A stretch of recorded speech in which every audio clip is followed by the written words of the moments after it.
So let's answer this magandang question to, Coach. Paano ba mawala ang cravings? Para sa mga nagpapapayat at nagka-calorie deficit, paano nga ba? The first thing that you need to do is accept. Kailangan yung tanggapin that cravings are normal. There's nothing wrong with you. Lahat ng pinaka-fit, pinaka-muscular, at pinaka-sexy na napapanood nyong fitness influencer or model ay nagkakaroon din ng cravings. Pag may nagsabi sa'yo wala kang disiplina, kaya ka kumakain ng chocolates, ng donut, ng pizza, huwag kang iimik. Hayaan mo sila. Tapos bigla mong sampalin sa muka. Cravings don't disappear by just having discipline. Kahit gaano ka pa kadisiplinado, you will have cravings. Hindi porkit mataas ang cravings mo, ibig sabihin nun matakaw ka. Well, konti. Most cravings do not come from lack of discipline. Hindi lang dahil kulang ka sa disiplina or wala kang disiplina. They come from lack of strategy. Kapag mali yung pagkain mo, timing ng pagkain mo, yung mga kinakain mo, luluhod at luluhod ang mga tala.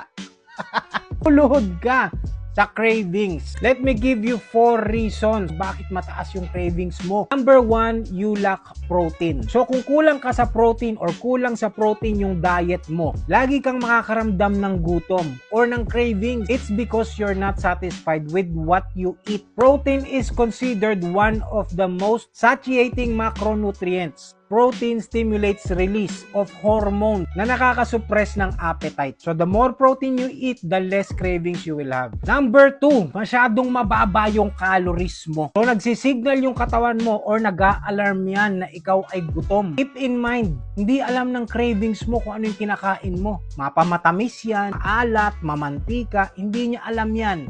Ang alam ng katawan mo, gutom siya. Kaya akala mo cravings. Number 3, lack of sleep and stress. Tumataas yung ating hunger hormones. Leptin and ghrelin, yan yung mga hormones na nagre-regulate ng ating appetite. And of course, ng ating energy balance. So si ghrelin, siya yung nag-i-stimulate ng hunger natin. Si leptin, siya yung nagsisignal sa'yo na busog ka na or you're full. So kapag sabog-sabog ang hormones mo, kapupuyat mo at sobrang stress, kahit anong kain mo, hindi ka nabubusog or hindi mo nararamdamang busog ka. Number 4, the all or nothing approach or all or nothing diet. Once na papakain ka ng sweet, pakain ka ng pizza, ng fried, salty food, iisipin mo agad, wala, nasira na yung diet ko, lalamunin mo na lahat. Uubusin mo na lahat. Dahil lang nasa isip mo, sira na agad yung diet mo. Kinain mong chocolate, ganyang kaliit.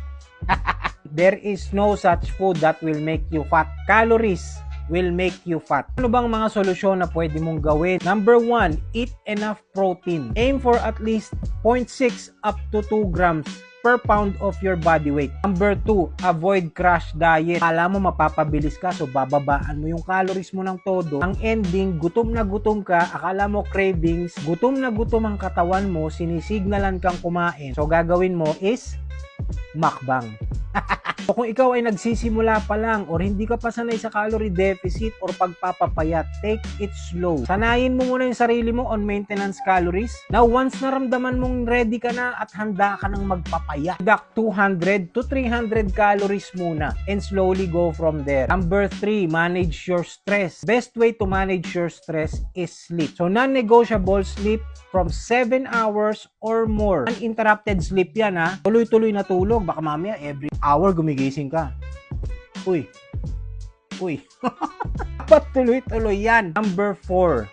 This is very important. Do not be too restrictive. Eating a cone of ice cream, a slice of pizza, 1 cheeseburger, or any treats of any kind will not hurt your progress as long as you keep it controlled. Once in a while of treating yourself or indulging sa mga masasarap na pagkain will not hurt your progress as long as your calories are controlled. Think of your diet as 80-20. 80% healthy, 20% from happy food. Include controlled treats para hindi ka sumabog. Yabang mo. Kakasimula mo pa lang. Gusto mo chicken, broccoli, and rice ka everyday? Ano ka, Android? So remember that cravings is normal. Hindi ka nag-iisa. What I mean is sa cravings. Pero sa buhay nag-iisa ka kasi wala kang love life. I hope this helps.